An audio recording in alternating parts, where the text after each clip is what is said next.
When someone tells you that you hurt them, you have no right to choose whether you did or not. Welcome back to another episode of Yet But What. Natasha didn't leave. She was so enthralled with our previous one that she wanted to stay and talk more. And in this episode, we're going to talk about social media. Because we are social media icons, if you will. So Natasha, for those who weren't here for the other episode, would you like to let them know who you are? Hi, I'm Natasha and I do social media and I sell clothes. Perfect person for this episode. Today we're going to talk about oversharing on stories, Finstas, That's a new one. the do's and don'ts and maybes of social media. Then we're going to discuss some real life scenarios that people have sent in. How do you go about your social media? Is it really you 100%? My social media is my digital diary. I feel that what I post online, right, is just like a way for me to get things off my chest sometimes. And sometimes I don't know whether it will land on the right FYP or the algo bring it to don't know where, right? I just cross my fingers and pray. Have there been any like repercussions? Last time I keep posting 菜本 content. The auntie like charge me not based on their price board or that kind of thing. I will share. Then got one time, right, after I order everything, right, the uncle murmured in Cantonese and was like, Then the next thing I did, right, I post a TikTok. For me, it was like, what the hell? Yeah. Then other people are like, hey, why you what the hell? Uncle is right, what? But I kept the video up lah to humble me sometimes. Oh, I thought for engagement purposes.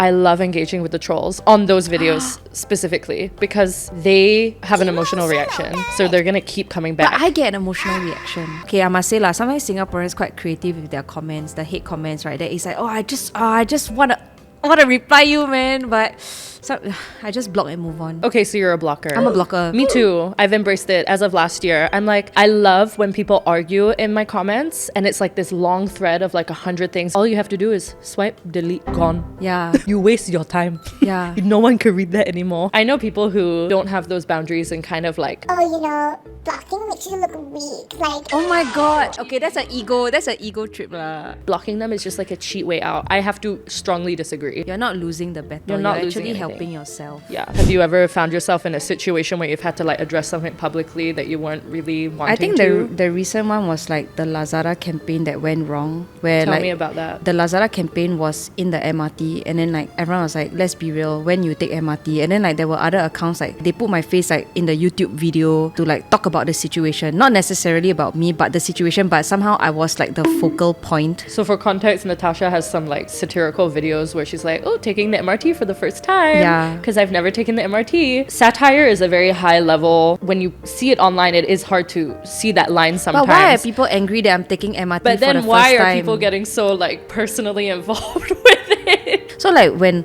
all these like hate comments like started happening through like the Lazada campaign, right, I was so discombobulated to the point What a where great like word. I was actually working with like one of like our staff like Lila that day, right, and then I'm like, hey, I'm so sorry, I know like you only came like half an hour, right, but can we wrap things up because I really can't work, like the comments and everything is getting to my head. I didn't want to touch my phone at all. It went on for like a week. You know what? We're here. Could you look into that camera?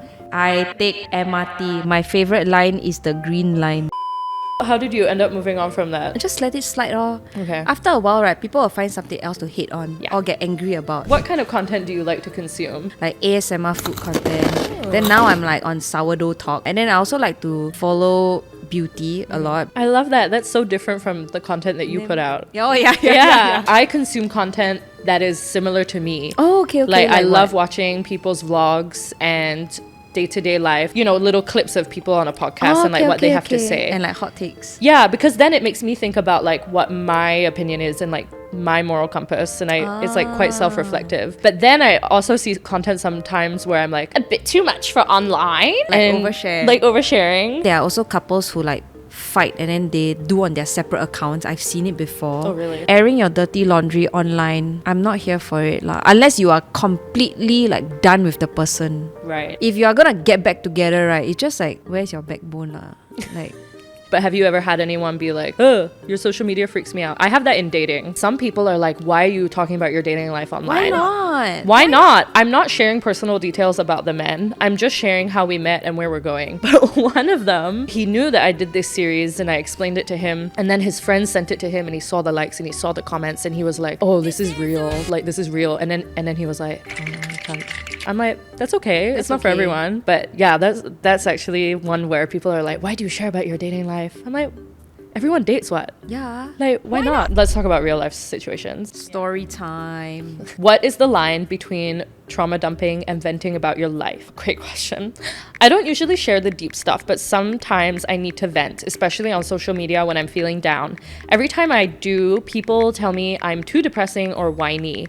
My ex-best friend even said, "You don't need friends, you need a therapist." It makes me wonder, what am I supposed to do when life feels overwhelming? Should I just bottle it up until my next therapy session? It feels like I can't vent online without being seen as trauma dumping, and I'm starting to question if I'm even allowed to share my feelings without being judged. It's my social media, so I don't even know why what other people have to say about it affects me so much. She needs a therapist. You need therapist, babe. I see the word trauma dumping come up a lot. That is a very specific type of venting. That is about offloading very heavy topics onto people that might not necessarily be ready to receive it, let alone online. If you're only going to social media to vent about your problems and you're not going to your friends, as your friend, I would be upset by that lah. Yeah. Like, you don't Why social media gets to hear about it to first. hear about it first and not me. Yeah. I think like you need a new group of friends. At Yeah, this that point. too. Trauma dumping, I would think happens. I'm not a psychologist, by the way, but I would think it's because like you have all these things bottled up in you, but you have no one to tell to. Yeah. And then you turn to social media because you think that these people online are here to listen to you, when actually they're just here for the tea lah. Yes, it is your social media and you can post whatever you want. But I think if what people are saying affects you, Stop posting. stop posting it or block them. Stop it.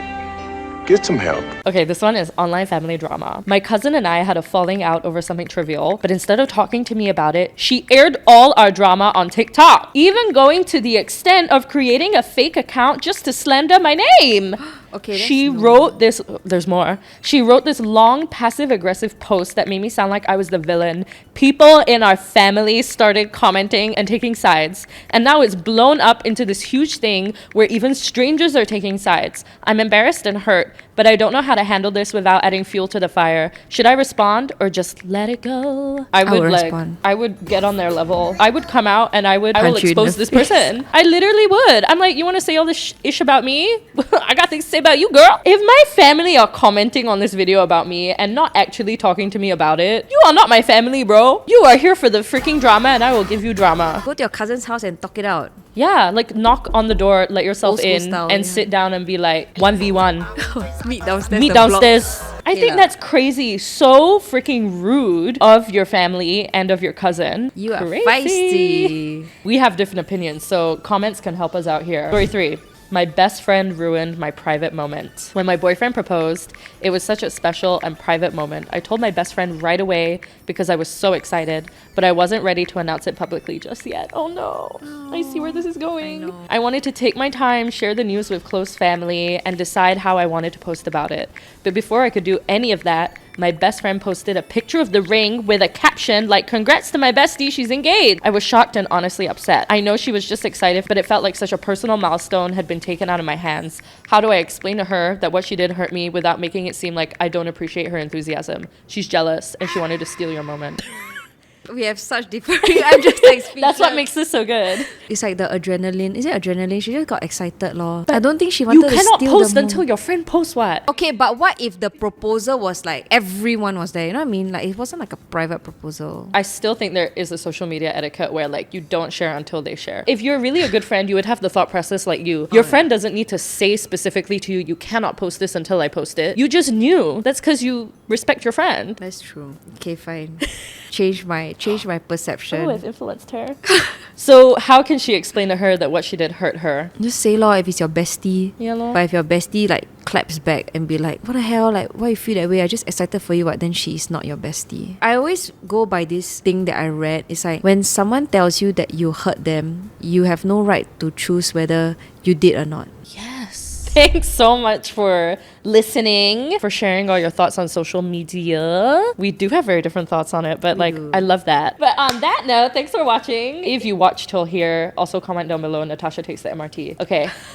Thank you. See ya. Bye. If I've put it online, I've thought about it.